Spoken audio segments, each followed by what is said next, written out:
Haleluya, pujilah Tuhan hai jiwaku. Aku hendak memuliakan Tuhan selama aku hidup, dan bermazmur bagi Allahku selagi aku ada. Berbahagialah orang yang mempunyai Allah Yakub sebagai penolong, yang harapannya pada Tuhan Allahnya. Dia yang menjadikan langit dan bumi, laut dan segala isinya, yang tetap setia untuk selama-lamanya, yang menegakkan keadilan untuk orang-orang yang diperas, yang memberi roti kepada orang-orang yang lapar. Tuhan membebaskan orang-orang yang terkurung. Tuhan membuka mata orang-orang buta. Tuhan menegakkan orang yang tertunduk. Tuhan mengasihi orang-orang benar. Tuhan menjaga orang-orang asing, anak yatim, dan janda ditegakkannya kembali. Tetapi jalan orang fasik dibengkokkannya. Tuhan itu Raja untuk selama-lamanya. Allahmu ya Sion, turun-temurun. Haleluya.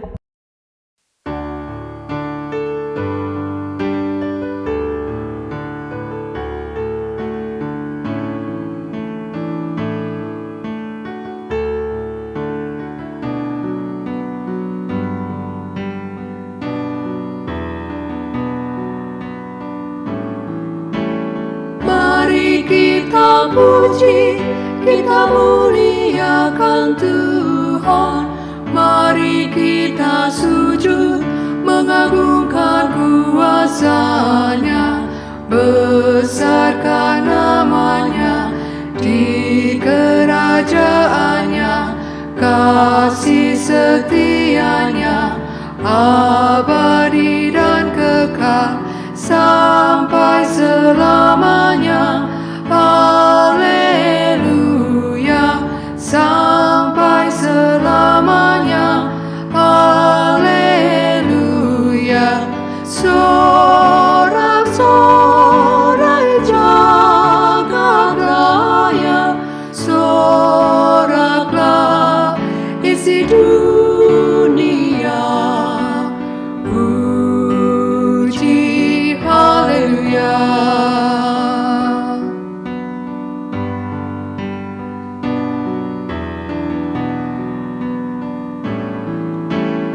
Mari kita puji, kita muliakan Tuhan. Janganlah lupakan berkat dan anugerah-Nya sepanjang hidupmu. Bersyukurlah terus, jadilah kau berkat bagi sesamamu. Pimpinannya tetap, haleluya. Pimpinannya tetap, haleluya. Sorak-sorai jagat raya, soraklah isi dunia. Puji haleluya. Saudara-saudara yang dikasihi dan mengasihi Allah, marilah kita mengawali kebaktian Minggu Paskah kelima ini dengan satu keyakinan bahwa pertolongan kita adalah di dalam nama Tuhan yang menjadikan langit dan bumi.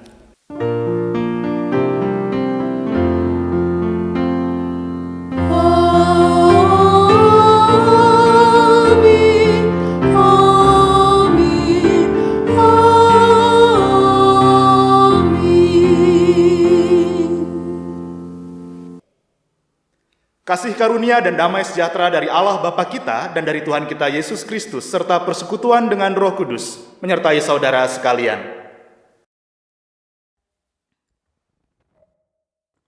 Saudara-saudara, pada hari ini kita kembali beribadah dari rumah kita masing-masing. Ketika jarak memisahkan kita dengan sesama, justru disitulah Allah bekerja. Ia menyatukan hati antar anggota keluarga yang selama ini mungkin terpisah karena kesibukan.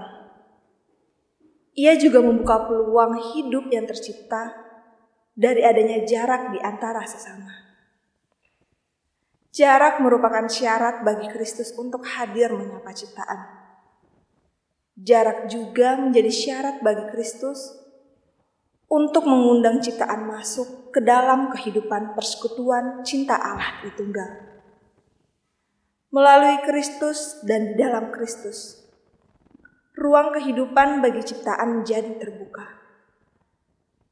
Seperti Kristus yang meresikokan diri melintasi jarak dan membuka ruang, maka kita pun diundang untuk berani meresikokan diri demi terciptanya ruang kehidupan bagi sesama.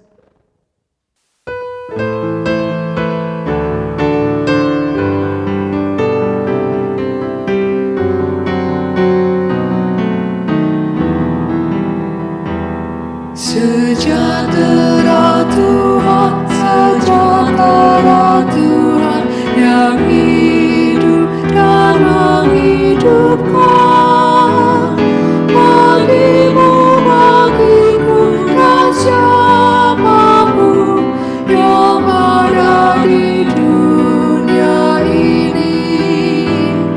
Bagimu, bagiku, dan siapapun yang ada di dunia ini.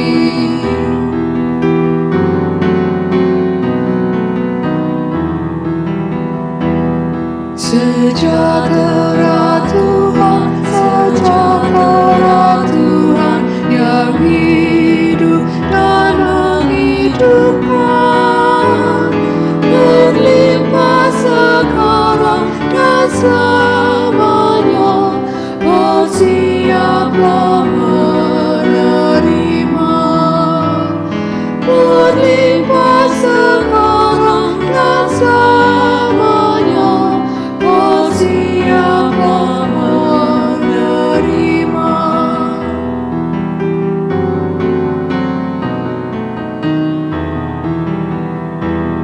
Sejahtera Tuhan, sejahtera Tuhan yang hidup dan menghidupkan, berdebat berdiri sendiri, hendaknya kau bagi-bagi. Tak dapat berdiri sendiri, hendaknya kau bagi-bagi.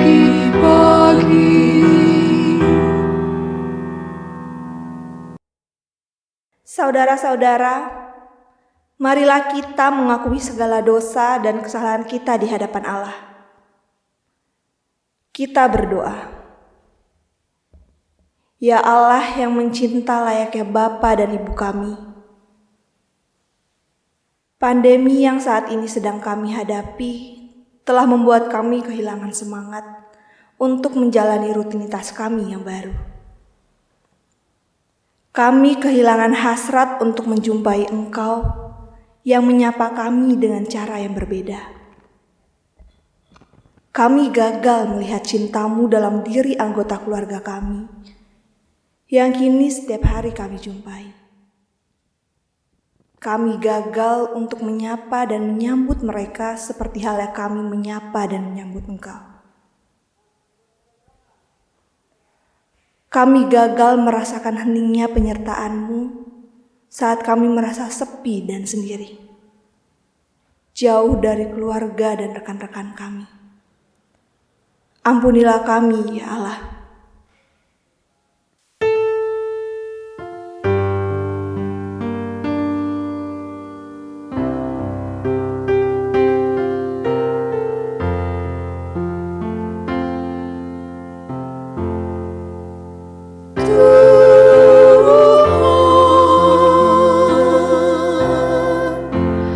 Kami berlumuran dosa, Tuhan,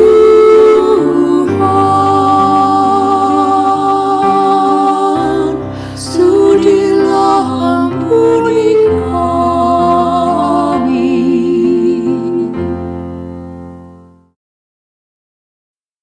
Ya Kristus yang turut menderita bersama dunia, melalui Engkau kami menyadari betapa ringkihnya hidup kami. Engkau telah memberi teladan bagi kami untuk berdamai dengan kerapuhan kami. Di masa pandemi ini, banyak di antara kami yang kehilangan pekerjaan. Banyak di antara kami yang mengalami kesulitan keuangan.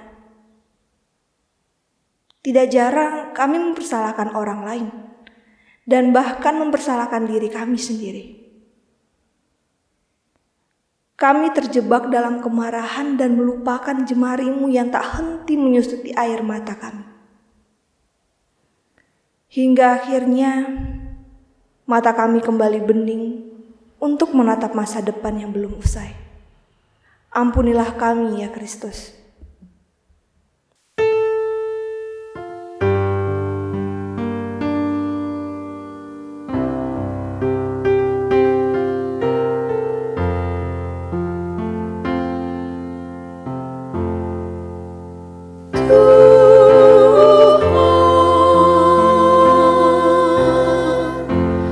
Harta kami musnah sudah, Tuhan, hati masih milik kami. Ya Roh Kudus, yang secara dinamis mempersatukan seluruh ciptaan dalam gerak harmoni. Di masa pandemi ini, kami melihat masih banyaknya ketidakselarasan dalam penerapan kebijakan di pemerintahan. Ada begitu banyak konflik kepentingan yang terjadi. Sementara angka kematian akibat COVID-19 terus bertambah. Di tengah situasi ini, kami masih menjumpai orang-orang yang di dalam ketakutannya justru mengobarkan stigma negatif terhadap para pasien, petugas medis, bahkan keluarga mereka.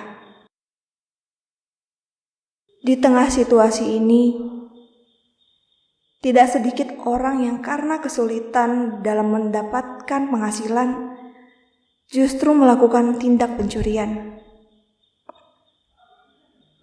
Di tengah situasi ini, mampukan kami untuk menata emosi kami, sehingga kami dengan tulus hati mampu menyatakan, ampuni mereka ya Roh Kudus.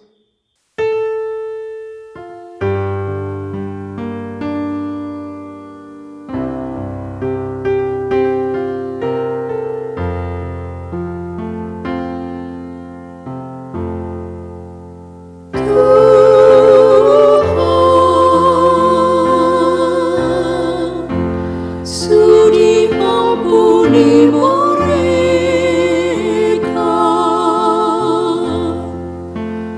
Tuhan, Kau yang tahu perbuatannya.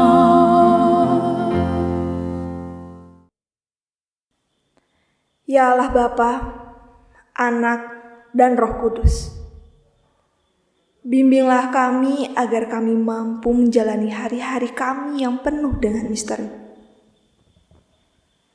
Memancarkan terang cinta-Mu di tengah gelapnya perjalanan kami dalam menapaki masa depan. Mempersaksikan hidup yang dilingkupi oleh damai-Mu, sekalipun bayang-bayang kematian senantiasa menemani perjalanan hidup kami. Hingga pada akhirnya, kami yang berlumuran dosa ini boleh merebah di pangkuan-Mu yang abadi.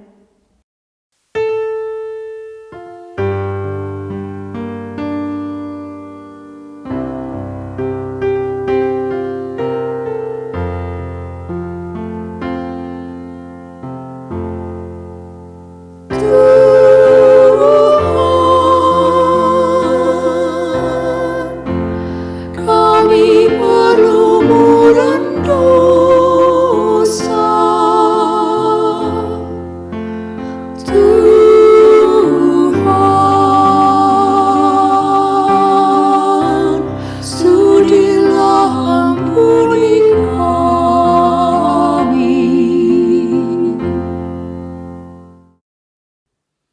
Bagi kita yang telah mengaku dosa di hadapan Allah, marilah kita bersama-sama mendengarkan berita anugerah sebagaimana yang tertulis di dalam Efesus pasal 2 ayat 8 sampai 10.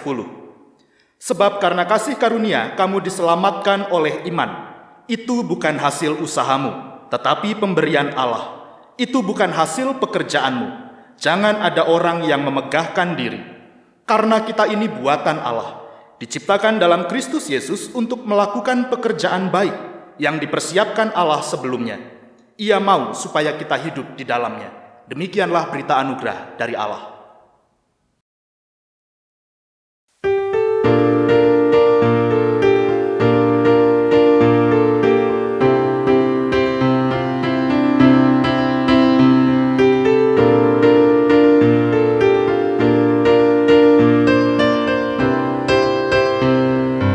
Bukan karena upahmu dan bukan karena kebajikan hidupmu, bukan persembahanmu dan bukan pula hasil perjuanganmu.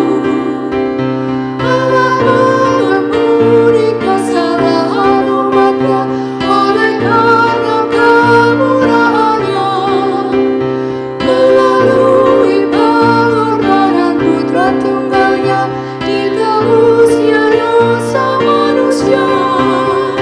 Bersyukur, hai bersyukur, kemurahannya pujilah. Bersyukur, hai bersyukur, selamanya.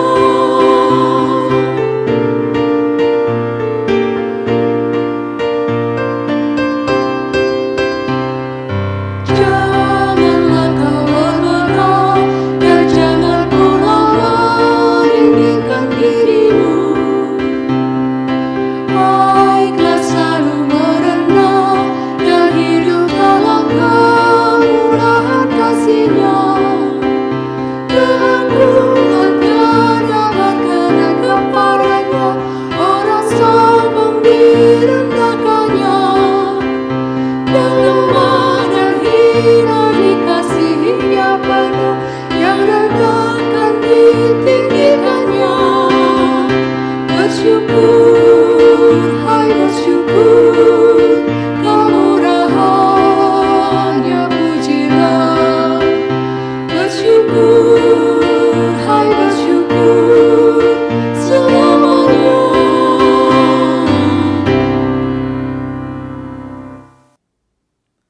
Sebelum kita membaca dan merenungkan firman Allah, marilah kita mohon pimpinan Roh Kudus, kita berdoa.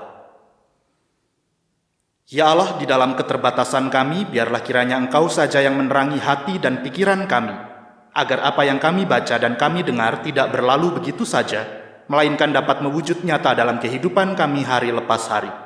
Berfirmanlah ya Allah, sebab kami anak-anak-Mu siap untuk mendengarkan. Di dalam nama Bapa, Anak, dan Roh Kudus kami memohon. Amin. Bacaan pertama diambil dari Kisah Para Rasul pasal yang ke-7 ayat 55 sampai 60. Tetapi Stefanus yang penuh dengan Roh Kudus menatap ke langit, lalu melihat kemuliaan Allah dan Yesus berdiri di sebelah kanan Allah. Lalu katanya, "Sungguh aku melihat langit terbuka dan Anak Manusia berdiri di sebelah kanan Allah." Maka berteriak-teriaklah mereka dan sambil menutup telinga serentak menyerbu Dia.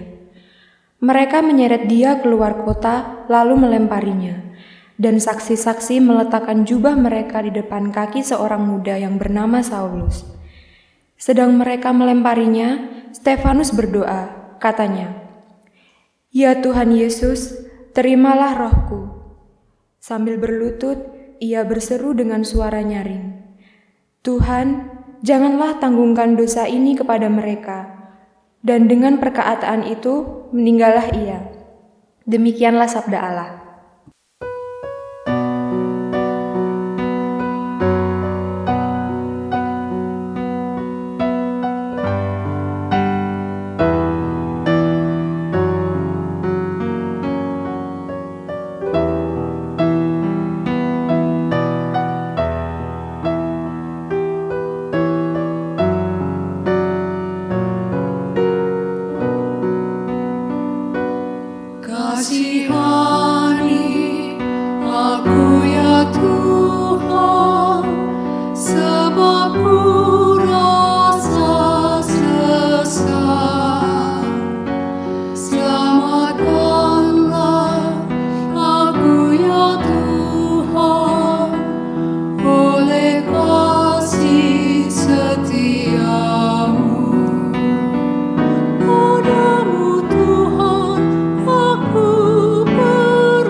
menghinamu.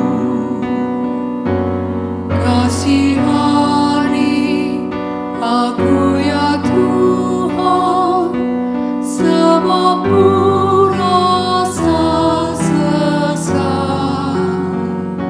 Selamatkanlah aku ya Tuhan, oleh kasih setiamu. Jadilah Tuhan gunung batuku, tempat berlindung dan kubu pertahananku. Dan oleh karena nama-Mu ya Tuhan, Engkau menuntun dan membimbingku. Kasihani aku ya Tuhan, sebab ku rasa sesat. Selamatkanlah aku ya Tuhan, oleh kasih setiamu. Engkau yang akan lepaskan aku dari jaring yang dipasang terhadap aku, sebab Engkaulah tempat perlindunganku. Engkaulah Tuhan penyelamatku. Kasihani aku ya Tuhan, sebab ku rasa sesat. Selamatkanlah aku ya Tuhan, oleh kasih setiamu. Engkaulah Tuhan tempat berlindung, ke dalam tangan-Mu ku serahkan nyawaku.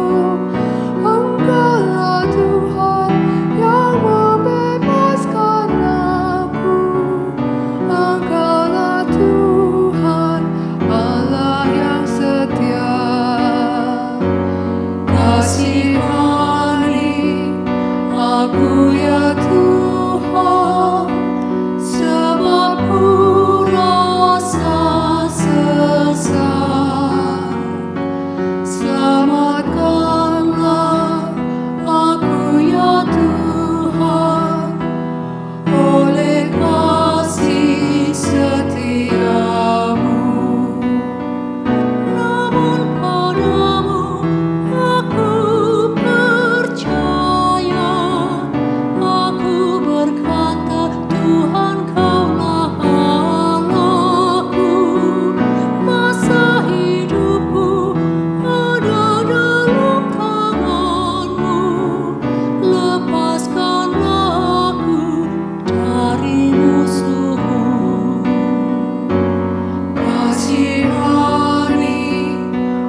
Bacaan kedua terambil dari 1 Petrus pasal 2 ayat 2 sampai 10. 1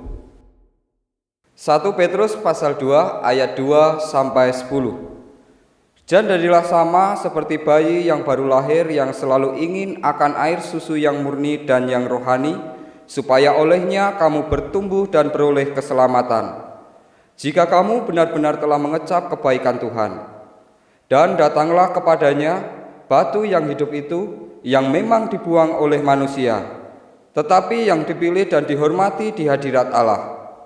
Dan biarlah kamu juga dipergunakan sebagai batu hidup untuk pembangunan suatu rumah rohani, bagi suatu imamat kudus, untuk mempersembahkan persembahan yang rohani, yang karena Yesus Kristus berkenan kepada Allah. Sebab ada tertulis dalam kitab suci, sesungguhnya Aku meletakkan di Sion sebuah batu yang terpilih, sebuah batu penjuru yang mahal, dan siapa yang percaya kepadanya tidak akan dipermalukan. Karena itu bagi kamu yang percaya, ia mahal, tetapi bagi mereka yang tidak percaya, batu yang telah dibuang oleh tukang bangunan telah menjadi batu penjuru, juga telah menjadi batu sentuhan dan suatu batu sandungan. Mereka tersandung padanya, karena mereka tidak taat kepada firman Allah, dan untuk itu mereka juga telah disediakan. Tetapi kamulah bangsa yang terpilih, imamat yang rajani, bangsa yang kudus, umat kepunyaan Allah sendiri, supaya kamu memberitakan perbuatan-perbuatan yang besar dari Dia, yang telah memanggil kamu keluar dari kegelapan kepada terangnya yang ajaib. Kamu yang dahulu bukan umat Allah, tetapi yang sekarang telah menjadi umat-Nya, yang dahulu tidak dikasihani, tetapi yang sekarang telah beroleh belas kasihan. Demikianlah sabda Tuhan. Bacaan Injil diambil dari Injil Tuhan Yesus Kristus menurut Yohanes pasal 14 ayat 1 sampai 14. Janganlah gelisah hatimu, percayalah kepada Allah, percayalah juga kepadaku. Di rumah Bapa-Ku banyak tempat tinggal. Jika tidak demikian, tentu aku mengatakannya kepadamu. Sebab aku pergi ke situ untuk menyediakan tempat bagimu. Dan apabila aku telah pergi ke situ dan telah menyediakan tempat bagimu, aku akan datang kembali dan membawa kamu ke tempatku, supaya di tempat di mana aku berada, kamu pun berada. Dan kemana aku pergi, kamu tahu jalan ke situ. Kata Thomas kepadanya, Tuhan, kami tidak tahu kemana Engkau pergi. Jadi bagaimana kami tahu jalan ke situ? Kata Yesus kepadanya, Akulah jalan dan kebenaran dan hidup. Tidak ada seorang pun yang datang kepada Bapa kalau tidak melalui aku. Sekiranya kamu mengenal aku, pasti kamu juga mengenal Bapa-Ku. Sekarang ini kamu mengenal Dia dan kamu telah melihat Dia. Kata Filipus kepadanya, Tuhan, tunjukkanlah Bapa itu kepada kami, itu sudah cukup bagi kami. Kata Yesus kepadanya, telah sekian lama aku bersama-sama kamu, Filipus, namun engkau tidak mengenal aku? Barang siapa telah melihat aku, ia telah melihat Bapa.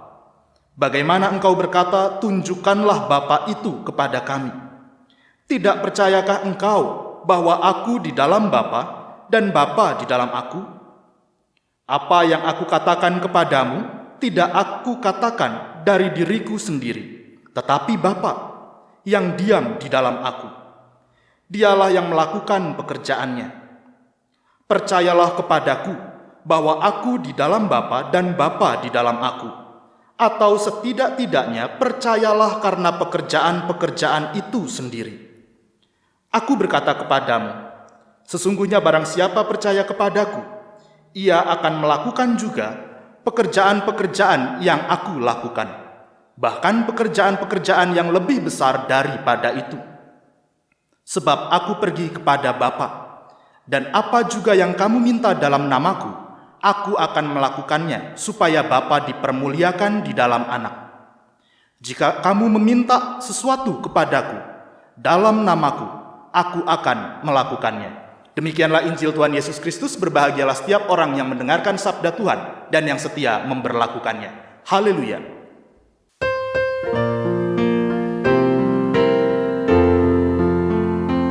Haleluya, haleluya, haleluya.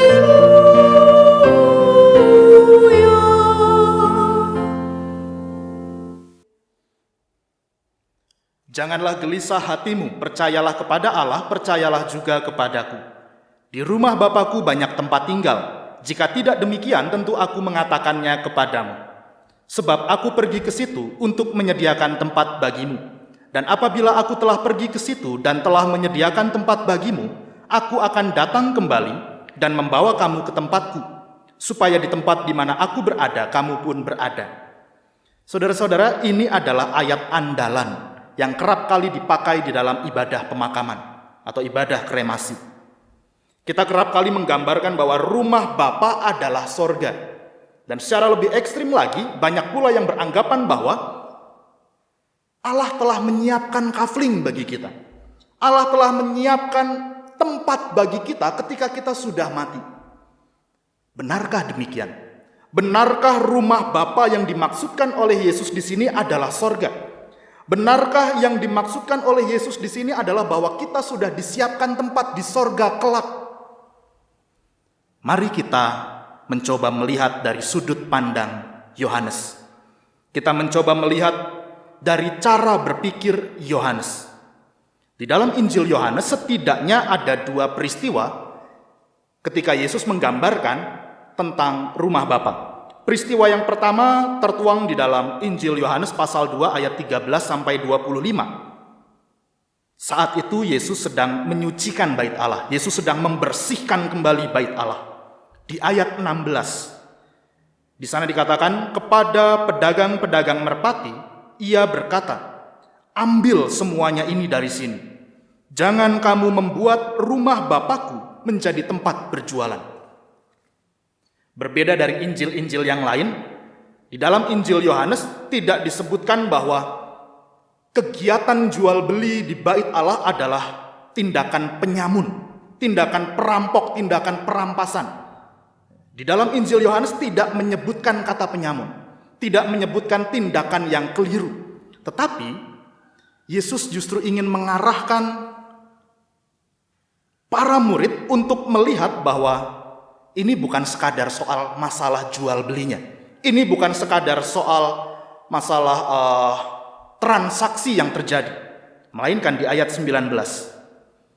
Jawab Yesus kepada mereka, rombak bait Allah ini, dan dalam 3 hari aku akan mendirikan kembali. Jadi ketika Yesus menyucikan bait Allah, yang menjadi pesan utama di dalam Injil Yohanes, versi Injil Yohanes adalah bahwa Yesus sedang mengingatkan para murid dan orang-orang yang berada di sekelilingnya akan kematian dan kebangkitannya. Dan di ayat 21, Yohanes memberikan penjelasan yang lebih detail. Tetapi yang dimaksudkannya dengan bait Allah ialah tubuhnya sendiri. Tubuh Kristus adalah bait Allah. Perombakan bait Allah itu juga berarti bahwa inilah gambaran kematian Kristus. Jadi kalau kita melihat skemanya, di sini kita dapat melihat bahwa rumah Bapa yang disebutkan oleh Yesus adalah bait Allah. Dan bait Allah itu merujuk kepada tubuh Kristus sendiri. Dan peristiwa yang kedua, Yesus menggunakan frasa rumah Bapa tertuang di dalam bacaan Injil yang tadi sudah kita baca. Di dalam Injil Yohanes pasal 14 ayat 1 sampai 14. Ketika Yesus menggambarkan tentang rumah Bapa, ini sekaligus menjadi malam terakhir bagi Yesus untuk berkumpul bersama-sama dengan murid-muridnya. Yesus sedang melakukan jamuan malam dan prosesi pembasuhan kaki pun terjadi di malam yang sama. Yang jadi pertanyaan kembali adalah, jadi kemana Yesus pergi? Yesus pergi ke rumah Bapa yang adalah tubuhnya sendiri. Tubuh yang terpecah di kayu salib. Tubuh yang terbagi untuk memberi ruang kepada kita. Untuk memberi celah bagi kita mengisinya. Dan kalau Yesus menggambarkan menyiapkan tempat, maka itu adalah gambaran dari keterpecahan tubuh itu sendiri. Kalau misalnya kita bandingkan dengan peristiwa perjamuan kudus, maka kita akan melihat simbolisasi itu secara nyata. Ketika Yesus memecah-mecahkan roti, ketika di dalam sakramen perjamuan kudus kita memecah roti, di situ ada ruang yang tercipta. Ruang yang berguna, yang berfungsi untuk kita isi di dalamnya. Jadi persekutuan Allah Bapa, Anak, dan Roh Kudus menjadi terbuka justru ketika terpecah. Kematian Kristus adalah momen di mana Allah membuka ruang untuk kita masuk ke dalam persekutuan Allah Tritunggal. Ketika Yesus menggambarkan tentang rumah Bapa, kita melihat di dalam bacaan Injil kita, Thomas bingung. Dan kemudian ia bertanya, "Tuhan, kami tidak tahu kemana Engkau pergi. Jadi bagaimana kami tahu jalan ke situ?" Dan Yesus pun memberikan penjelasan. Jadi kalau misalnya pada saat ini Bapak, Ibu, dan saudara-saudara merasa bingung, sebetulnya apa sih yang dimaksud dengan rumah Bapa? Maka bersyukurlah karena Thomas pun mengalami kebingungan itu. Dan bersyukurlah karena kita bingung, itu tanda bahwa kita berpikir. Yesus mengatakan, "Akulah jalan dan kebenaran dan hidup. Tidak ada seorang pun yang datang kepada Bapa kalau tidak melalui aku. Sekiranya kamu mengenal aku, pasti kamu juga mengenal Bapa-Ku. Sekarang ini kamu mengenal Dia dan kamu telah melihat Dia." Saudara-saudara, dari penjelasan Yesus kepada Thomas, kita melihat bahwa antara jalan dan tujuan itu adalah satu kesatuan. Antara Kristus sebagai sang jalan dan Kristus sebagai rumah Bapa adalah satu kesatuan. Wah, gimana ceritanya itu? Kok bisa jalan dan tujuan adalah satu kesatuan? Logikanya gimana? Kenapa tidak langsung saja tunjukkan kepada kami sang Bapa itu? Dan inilah yang menjadi pernyataan Filipus, yang mungkin saat ini juga menjadi pernyataan kita. Yesus mengatakan untuk merespons Filipus, "Barang siapa telah melihat aku, ia telah melihat Bapa. Aku di dalam Bapa dan Bapa di dalam aku. Atau setidaknya lihatlah melalui pekerjaan yang sudah aku lakukan." Saudara-saudara yang dikasihi dan mengasihi Allah, ketika kita berjalan menuju sang Bapa, tujuan kita melalui Kristus sang jalan, sebetulnya kita sudah berada di tujuan. Ketika kita mengalami Kristus dalam perjalanan hidup kita, di situ kita mengenal sang Bapa sekaligus. Rumah Bapa adalah persekutuan cinta Allah Bapa, Anak, dan Roh Kudus. Allah yang tadinya kudus, Allah yang tadinya terpisah, jauh tidak tergapai oleh ciptaan, kini membuka ruang kekudusannya, ruang persekutuan cintanya melalui Yesus Kristus yang datang hadir di tengah-tengah ciptaan, yang datang dan ikut menderita bersama dengan ciptaan. Dan di dalam relasi antara Allah dengan ciptaannya, disinilah Yesus menjembatani. Yesus membuka ruang baru untuk kita dapat mengenal persekutuan cinta kasih Allah Bapa, Anak, dan Roh Kudus. Kita akan sampai ke rumah Bapa ketika kita merespons karya Kristus melalui keseharian kita. Kita mengenal sang Bapa yang selama ini tidak tergapai melalui Kristus. Jika kita melanjutkan bacaan kita sampai ke Yohanes pasal 14 ayat 26, kita akan mendapati pribadi ketiga Allah, yaitu Roh Kudus, Sang Penghibur. Melalui Roh Kudus kita diajar, kita diingatkan tentang seluruh karya Sang Bapa yang dikerjakan oleh Yesus Kristus. Saudara-saudara, Yesus tidak berbicara tentang keindahan sorga kepada murid-muridnya. Yesus tidak mengatakan bahwa tenang, ketika engkau mati engkau akan masuk ke dalam sorga. Tidak, Yesus sama sekali tidak berbicara tentang sorga. Bahkan di dalam Injil Yohanes tidak pernah diceritakan bahwa Yesus naik ke sorga. Dari sudut pandang Yohanes, Yesus Kristus senantiasa tinggal bersama-sama dengan murid-muridnya. Yesus Kristus terus berkarya di dunia ini. Di masa pandemi ini, kita kembali diundang untuk melanjutkan karya Kristus di dunia.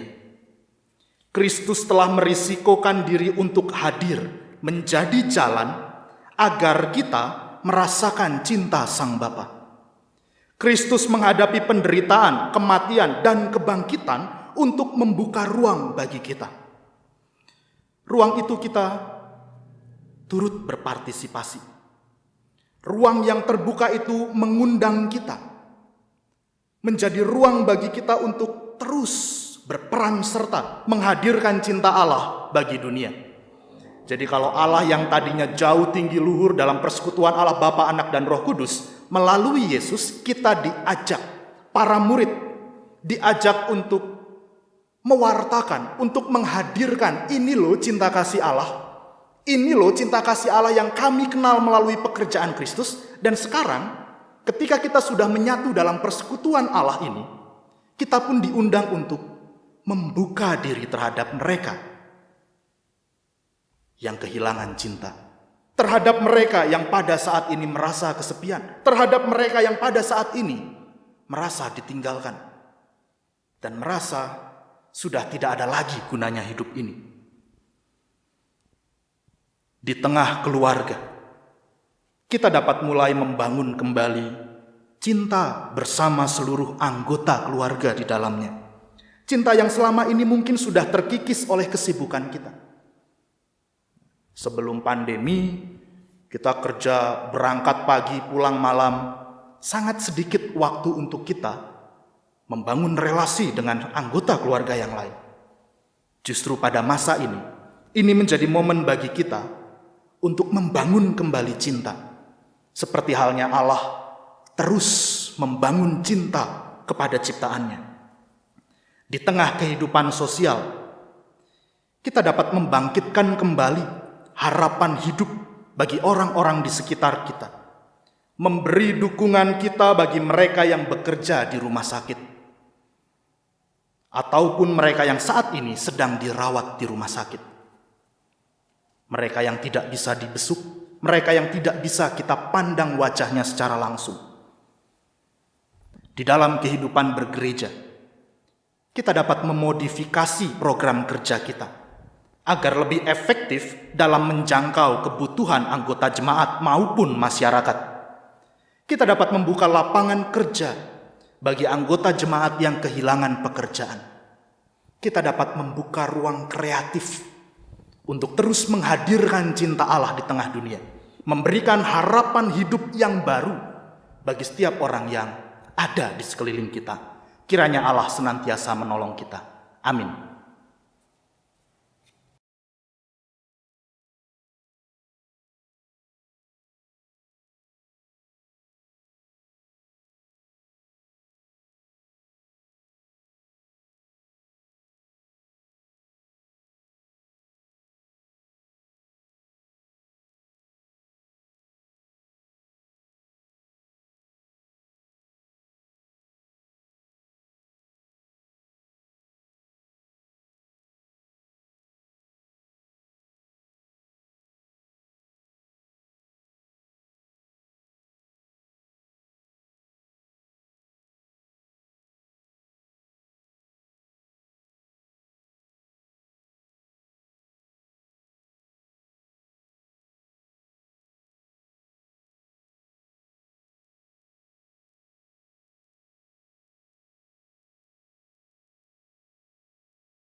Mari kita bersama-sama berdiri.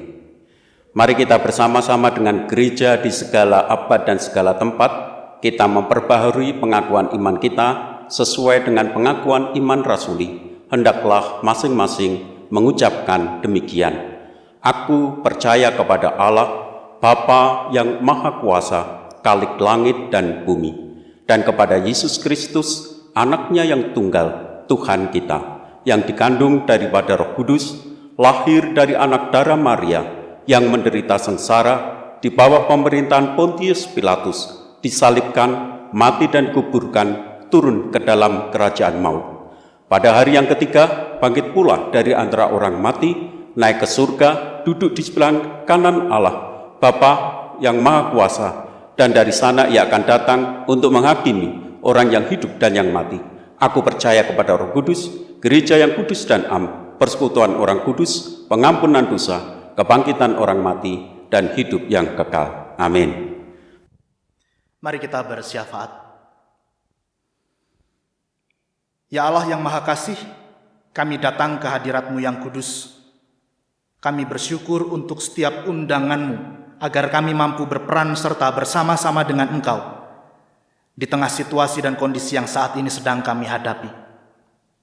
Pada saat ini ya Allah, di tengah rasa rindu kami untuk berjumpa dengan orang-orang yang dulu sering kami jumpai secara langsung, biarlah kiranya Engkau saja yang memelihara kehidupan mereka. Biarlah kiranya Engkau saja yang senantiasa merawat semangat mereka. Dan mampukanlah kami ya Allah, untuk dapat juga memberikan dukungan kepada mereka. Ketika kami menanyakan kabar kepada mereka, ketika kami menghubungi mereka, biarlah kiranya relasi kami dapat tetap terbangun. Cinta kasih yang berasal dari-Mu dapat mewujud nyata melalui relasi yang kami hadirkan. Pada saat ini ya Allah, kami juga berdoa untuk rekan-rekan kami, saudara-saudara kami, sahabat-sahabat kami, mereka yang mengalami kelemahan tubuh, mereka yang mengalami sakit penyakit, biarlah kiranya Engkau saja yang mengangkatnya. Engkau yang memampukan mereka untuk dapat tetap merasakan cinta kasih-Mu, untuk dapat tetap merasakan damai-Mu.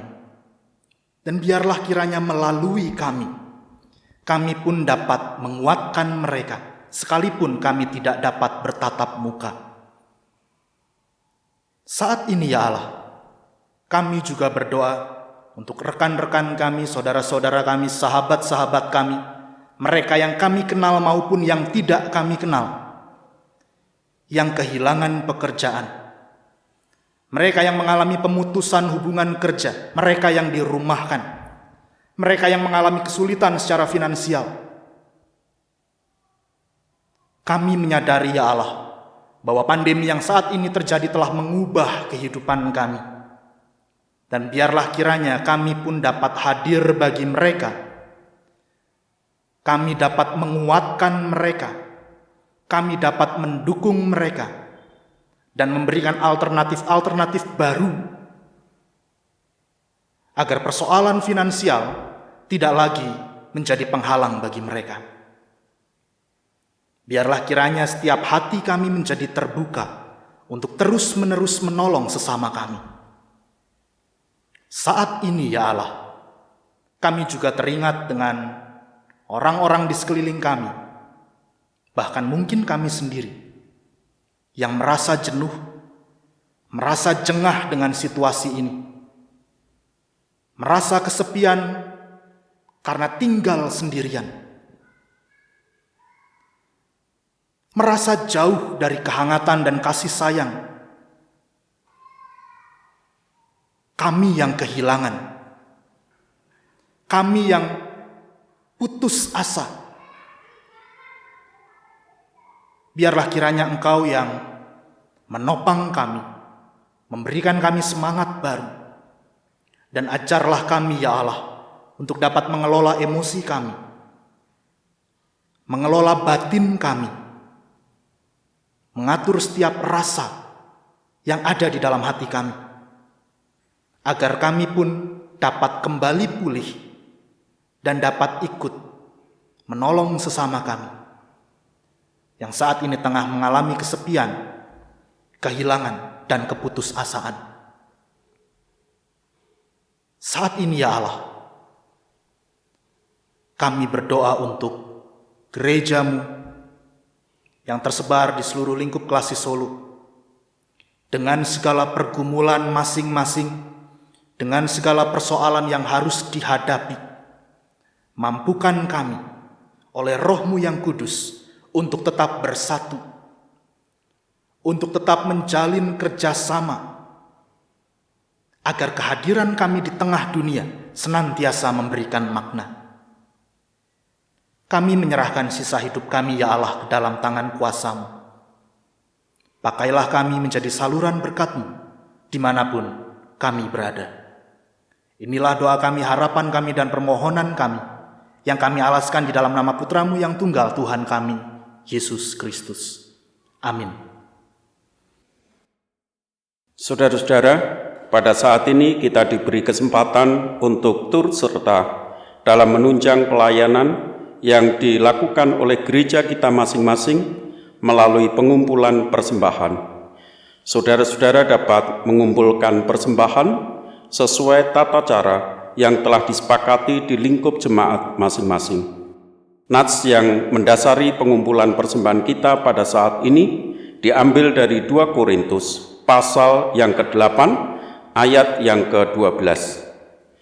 Sebab jika kamu rela untuk memberi, maka pemberianmu akan diterima. Kalau pemberianmu itu berdasarkan apa yang ada padamu, bukan berdasarkan apa yang tidak ada padamu.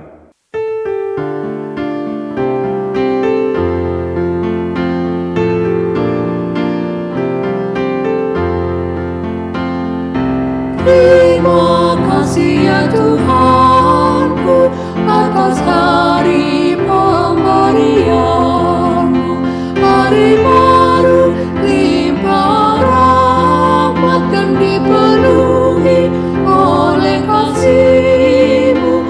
Kau curahkan pada umat-Mu, Kau curahkan pada umat-Mu.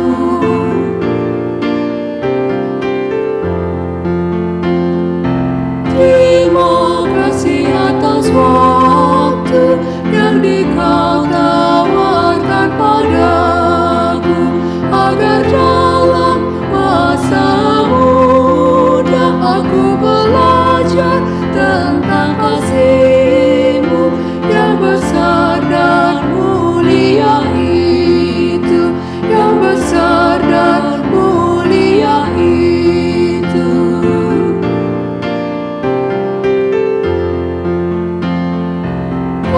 Ku pakai waktu itu melakukan tanggung jawabku dan menolong sesamaku menurut firman serta karya-Mu.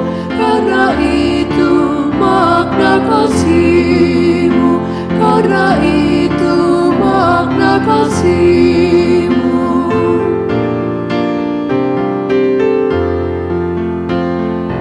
Puji syukur ku ucapkan atas waktu yang Kau ciptakan.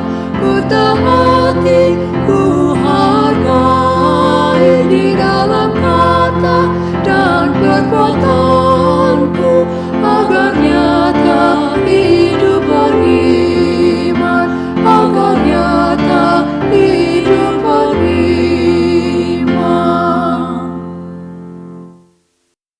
Mari kita bersama-sama menaikkan doa persembahan kita. Bapa di dalam surga, pada saat ini kami bersyukur di hadapan Engkau ya Tuhan, karena Tuhan senantiasa memelihara akan kehidupan kami. Kami bersyukur karena Tuhan terus memberkati kami dan melindungi kami. Bapa di dalam surga, sebagai ungkapan syukur kami ke hadapan Engkau, pada saat ini kami bersama-sama memberi persembahan ke hadapan Engkau. Kiranya Tuhan sendiri akan mengkuduskan dan Tuhan sendiri akan menerima persembahan kami ini. Kami berdoa bagi para majelis jemaat yang Engkau percaya untuk mengelola persembahan ini. Kiranya Tuhan memberikan hikmat dan kemampuan sehingga dapat mengelola persembahan ini dengan baik dan benar, sehingga dapat kami pergunakan untuk mengembangkan pelayanan yang Engkau percayakan kepada kami. Terima kasih ya Tuhan, di dalam nama-Mu kami berdoa. Amin.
Saudara-saudara, kini arahkanlah hatimu kepada dunia.